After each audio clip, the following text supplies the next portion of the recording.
दैहिक शक्तियां, आसुरी शक्तियां हैं। रावण के 10 सिर कहे जाते हैं। इन रावण के 10 सिरों ने तुम्हें अच्छी तरह से बांध लिया। ये रावण के दुख तुम कब से भोगते आए? मैंने तो तुम्हें सुख की सृष्टि रच कर दी थी। तुम दुखी क्यों हो गए? कब से हो गए? द्वापर से। द्वैतवाद जब से आया, दो बातें इस सृष्टि पर शुरू हो गई, तब से तुम दुख भोगते आए। मैं तो तुम्हें अद्वैत की दुनिया में भेजा था। अद्वैत माने देवताओं की दुनिया। देवताओं की दुनिया में शरीर के सुख भोगते भोगते तुम ऐसी स्टेज पर आ गए जहां तुम्हें द्वैत ने पकड़ लिया। एक परिवार हो, एक परिवार में एक बाप की मत पर सब बच्चे चलते हो। पूरा परिवार, चाहे बच्चे हो, चाहे बहू हो, चाहे बेटियां हो, चाहे बेटे हो, पुत्र हो, पौत्र हो, प्रपौत्र हो, वो सब एक की मत पर चल रहे हो।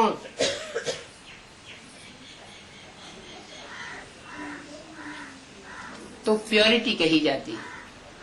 जिस प्योरिटी से यूनिटी माना वो संगठन शक्ति सुख का सृजन करती है। कोई प्रकार का लड़ाई झगड़ा नहीं होता, क्योंकि एक को सब मानते हैं परिवार में।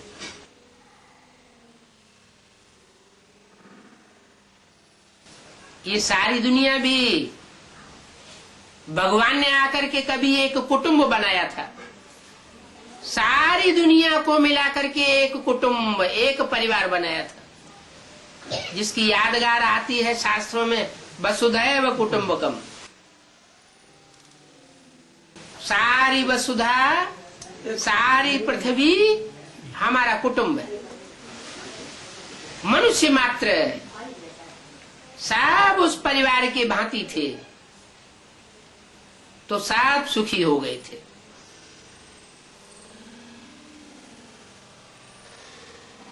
फिर द्वापर युग से क्या हुआ? द्वैत शुरू हो गया। द्वैत माने दो मतें शुरू हो गई। इब्राहिम आए, उन्होंने अपनी अलग मत चला दी। क्या मैंने तुम्हें सिखाया था? ऐसा प्यार अब भी विचारी करना सिखाया था जहां की दुनिया में एक का प्यार एक के साथ जन्म जन्मांतर तक स्थायी होता था। एक जन्म की बात नहीं, अनेक जन्मों तक एक का एक के साथ प्यार रहता था। प्यार बंटता नहीं था। प्यार बंट जाता है तो कहते हैं दिल के टुकड़े टुकड़े हो गए। मैंने तुम्हें ऐसा प्यार करना सिखाया था, अखंड प्यार, जन्म जन्मांतर के लिए। आप भी विचारी प्यार सिखाया था। जब द्वापर शुरू होता है तो द्वैत फैलाने वाले द्वैतवादी धर्म पिताएं वो आकर के तुम्हारी बुद्धि में घोटाला डाल देते हैं। वो एक का प्यार उस द्वापर युग से खलास होने लगता है। एक की मत पर चलते रहे तो अद्वैतवाद देवताओं का राज्य था, और दूसरे की मत पर चलना शुरू किया तो द्वैतवादी दैत्यों का राज्य आ गया। दैत्यों के राज्य में सब दैत्य बनने लगे। दैत्यों का काम होता है व्यभिचारी बनना और व्यभिचारी बनाना।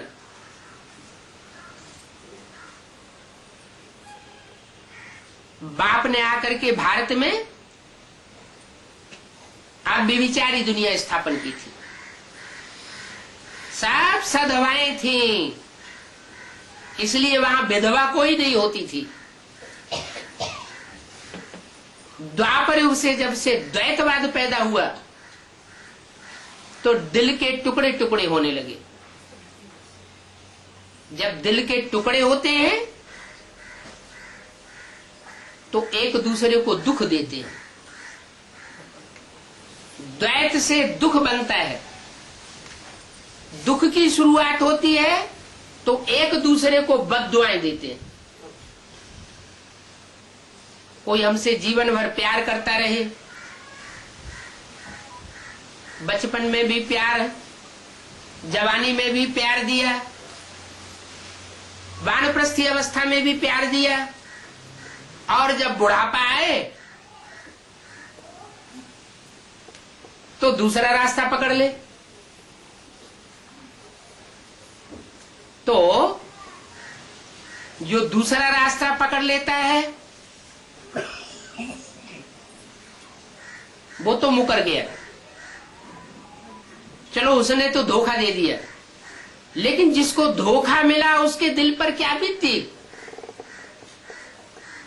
सारी जीवन इसका मैंने साथ दिया,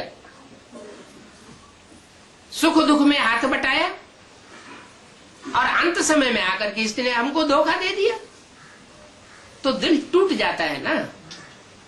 टूटा हुआ दिल, उससे दुआएं निकलेंगी या बद्दुआ निकलेगी?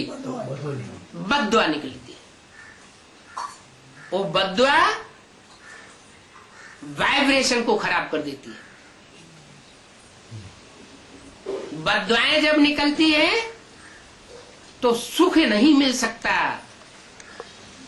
बद्दुआएं लेने वाला भी दुखी होता है और बद्दुआएं देने वाला तो दुखी हो ही गया।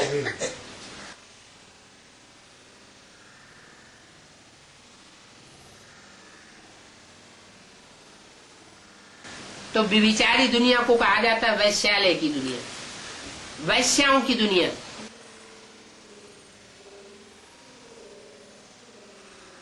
और भगवान में बाप ने आकर के जो अब व्यभिचारी दुनिया बनाई थी, उस स्वर्ग का नाम है शिवालय।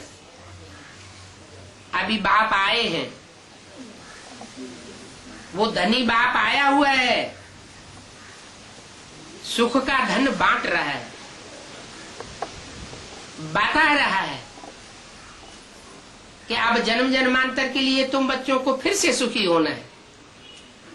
ये दुख की दुनिया बुद्धि से त्याग देना है।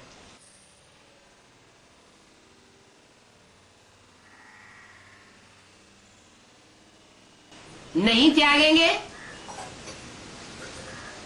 तो ये दुनिया इतनी तामसी होती जानी है कि तुम्हें जबरियन शरीर छोड़ना पड़ेगा। 5 तत्वों से मोह त्यागना ही पड़ेगा। अभी बाप प्यार से पढ़ाई पढ़ा रहे कि मैं शिवालय बनाने आया हूं, अभी तुम एक से प्यार करना सीखो। भक्ति मार्ग में भी कहते तो रहे ना, एक है साधे सब सद है, सब साधे सब दाय।